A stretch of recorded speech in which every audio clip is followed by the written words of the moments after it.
welcome back to another video here. I'm John from John McTaggart Photography, or Photographer, I guess the channel is called. And I just want to take a second here to thank everyone who has watched the previous videos and liked and subscribed and commented. It's fantastic. It really helps me out in terms of what direction the channel should be or go, or what you guys really want to see. And I'm hoping to be able to accommodate as much of that as possible. But today's video, I'm actually going to talk a little bit about something that I talked about in a previous video, actually a couple videos back, so a couple weeks back now, I guess, regarding my 16 to 55 2.8. As many of you know already, if you watch this channel at all, I'm mainly an event photographer, a lot of corporate event type stuff, work for universities and schools and all that kind of thing. So when I kind of reinvented myself about a year ago, after literally having to purge most of everything I owned to get through COVID, when everything was pretty much shut down here in the States, I settled on a couple lenses because I thought they would be the most versatile ones I could get, and I didn't have a ton of money to spend on stuff. And many of you know a ton of money is a relative term in the photography world. You can spend pretty much as you want on lenses, but you definitely can't spend as little as you want. So what I decided on was a 16 to 55 2.8 and the 50 to 140 2.8.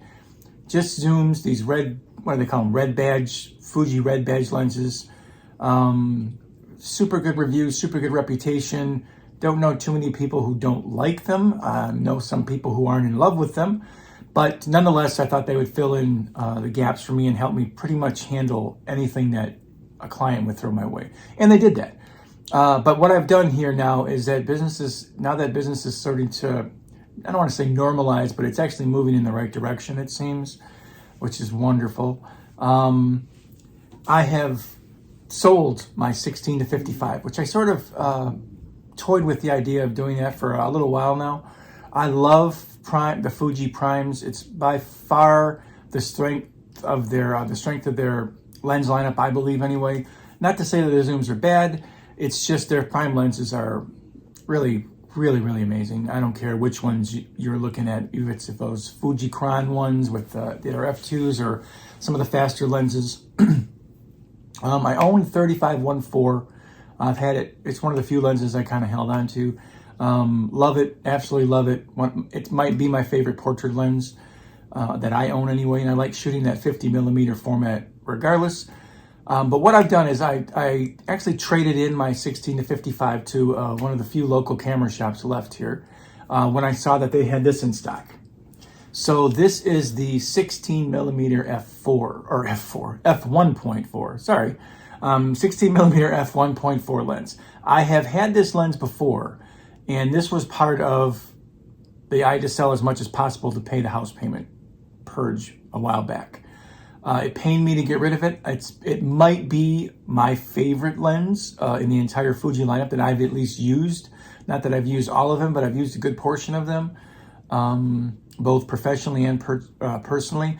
This one is my favorite. Now, a lot of that is because I like this focal length. I mean, to me, I'm more of a storyteller photographer.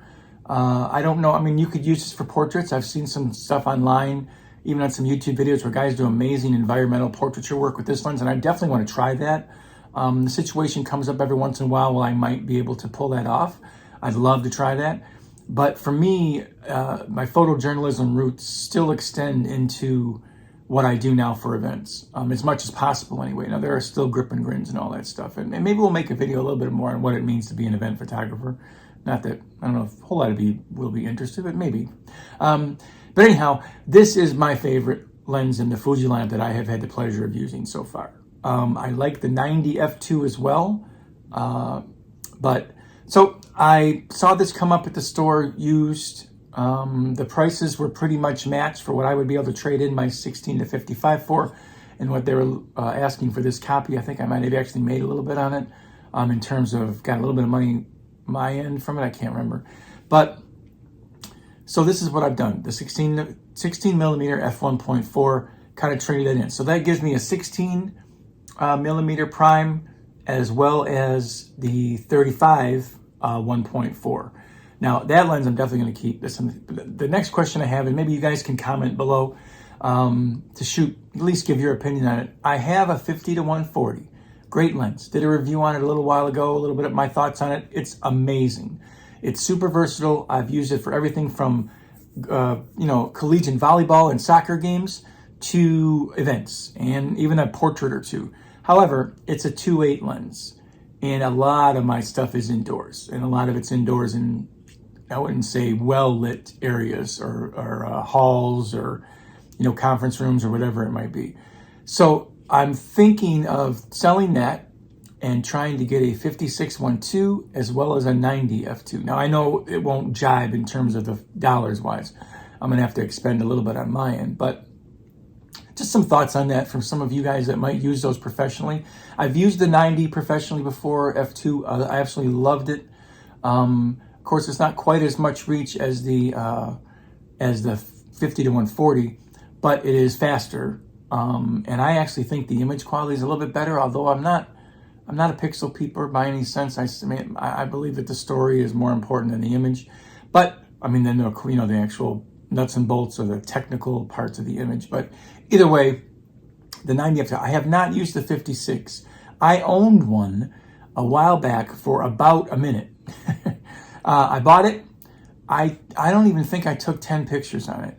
And then somebody actually got a hold of me and wanted to swap me out, trade me a couple things, kind of swap a lens. It was I traded him that lens, and I got a 23 f2 and the 50 f2 for the swap, if I remember right. I can't remember exactly. It was something like that. But either way, I took that deal. So I didn't own it for much. I have seen amazing works, and truthfully, I want to start doing more portrait work and more headshot work. It's actually called upon a little bit by clients nowadays.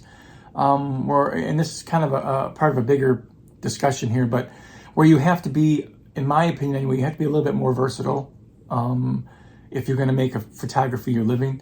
The days of doing one thing and that's it, to me, at least around here, are gone. So I'm trying to be a better portrait photographer. I'm trying to learn lighting a little bit better. And there's a lot of great resources for that.